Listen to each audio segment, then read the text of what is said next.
All right, we've done it. I finally agree with Al Gore.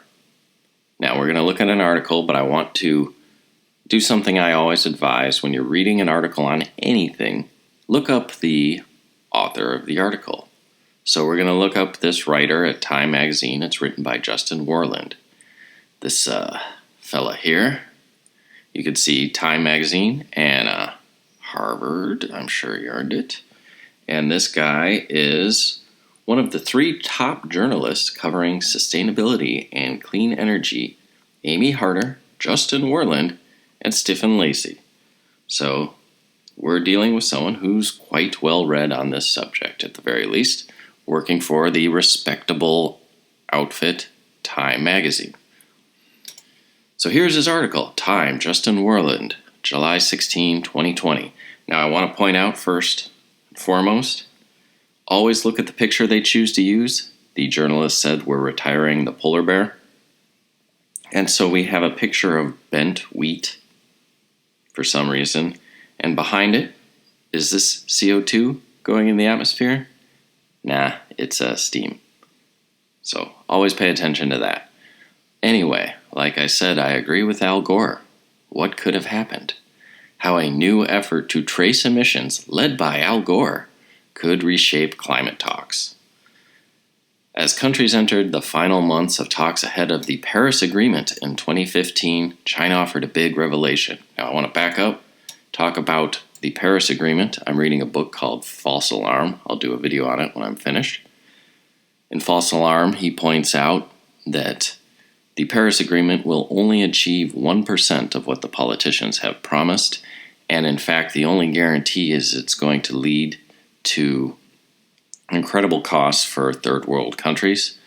And of course, when third world countries get poorer, it's not like they live in smaller houses. It means the people don't have food. So this is what happens when you don't dig into numbers and you just want to wave cardboard and make emotional decisions. People are starving because of this, and we've lost them. There's real consequences, not just virtue points online. There's real consequences to policy. Excuse me. So China offered a big revelation. The country had burned substantially more coal than it had previously acknowledged in the preceding years. Well, why is that important? Well, let's see. Many diplomats took the voluntary acknowledgement as a sign of good faith. Nonetheless, the update underscored the broader challenges that climate change activists face when it comes to, you guessed it, data collection. Numbers, not narratives. Now check this. This is the crux of the whole thing. Historically, there's been no way for third parties to directly gather data on greenhouse gas emissions of both public and private entities. Well, what's that mean? It means so any concentrated effort to reduce emissions has required trusting companies and governments to tell the truth about how much CO2 they put into the air. Imagine if we trusted companies to report their earnings accurately without some generally accepted standard. And get this. Historically, there's been no way for third parties. You mean like the people making the models? The scientists making the models have no way to directly gather data. They're required to trust companies and governments to tell the truth about how much CO2 they put in the air. Hey, Bill, how much did your company make last year? $1 billion. Can you prove that? Nope. Think about it.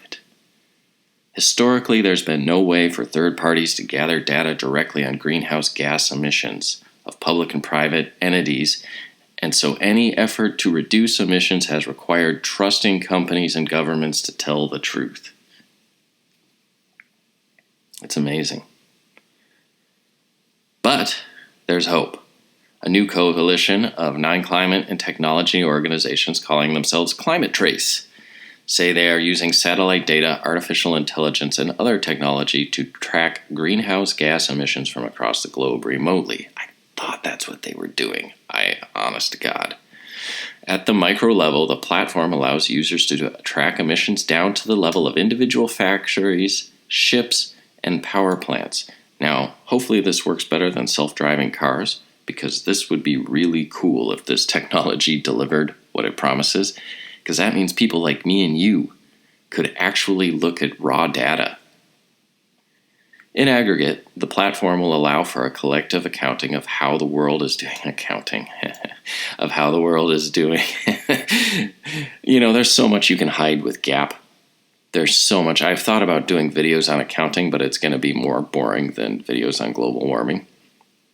But there's so much you can hide with generally accepted accounting practices that there's actually advocates for new forms of accounting just because numbers can be massaged from here to next week. You notice how companies always seem to beat earnings estimates by a penny? Sometimes you're talking a few $100 million over a period of 12 weeks. Ta-da! Look at the magic of accounting. And yet people trust these scientists with, I guess they're just the new priest class. I don't know. So, we got Al Gore. We are creating, in a way, a massively distributed body cam for the planet. Body cams are great. Do you know complaints against the police have gone down 93% in areas where they're wearing body cams? This he said, she said stuff, or he said, or whatever. Really hard to make up stuff when the cop's wearing a body cam. In fact, activists now want the police to take them off because it's busting all their hoaxes. Yes, we want a body cam for the planet. I agree, Al. Great idea. In other words, if a given country claims, what about the models? Claims to have reduced, say, power plant emissions, other countries will soon be able to immediately tap into Climate Trace and get data to verify the claim. Awesome. The problem Climate Trace aims to solve is as old as the climate challenge itself.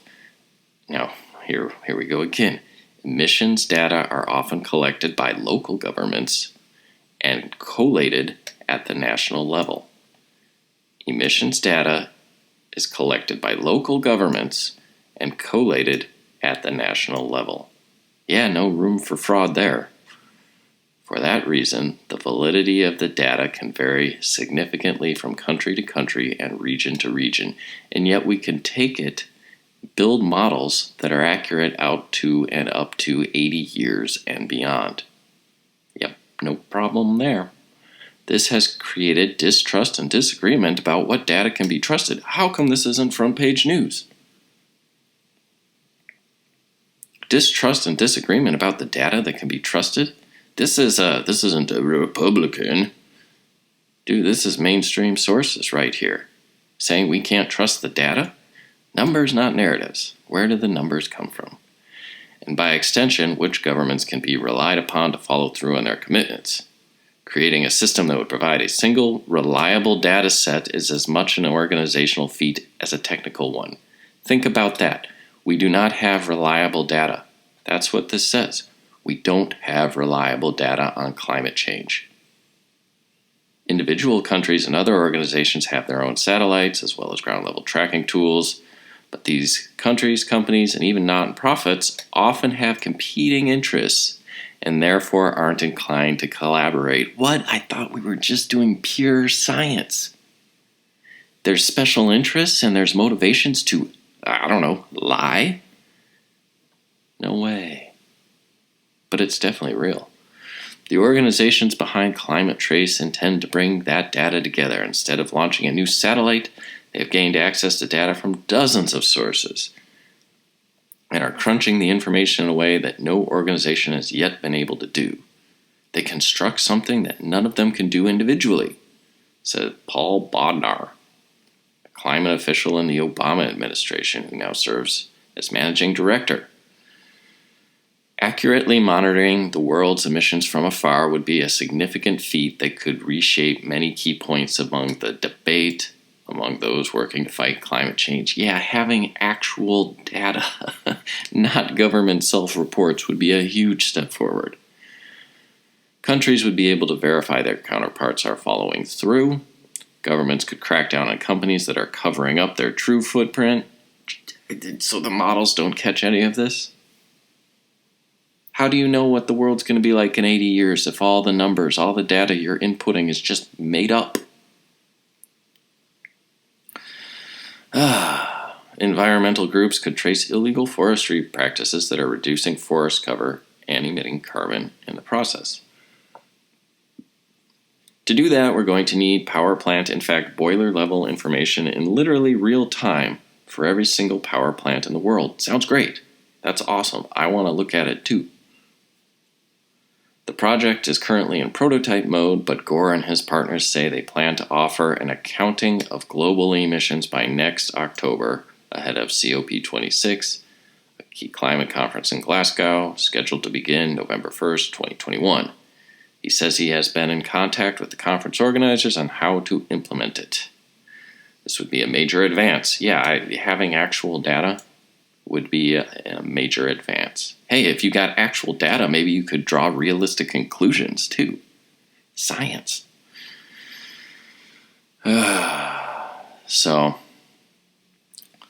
in talks that led to the Paris Agreement, discussions about how to monitor, report, and verify emissions lasted long into the conference, with many negotiators concerned about the possibility that some countries might cheat.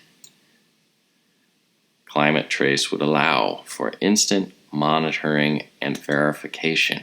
You mean people like me could check the claims of people that work in time? So Al Gore finishes here. It's an entirely different proposition to have real-time and near real-time data. When we can trace the source of all significant emissions, then it creates a new reality. Yeah, you could make actual models that are actually modeling CO2. Think about it. Like, this would be a game changer. And so I do agree with Al Gore on this. Yes, let's get real data. Let's do that.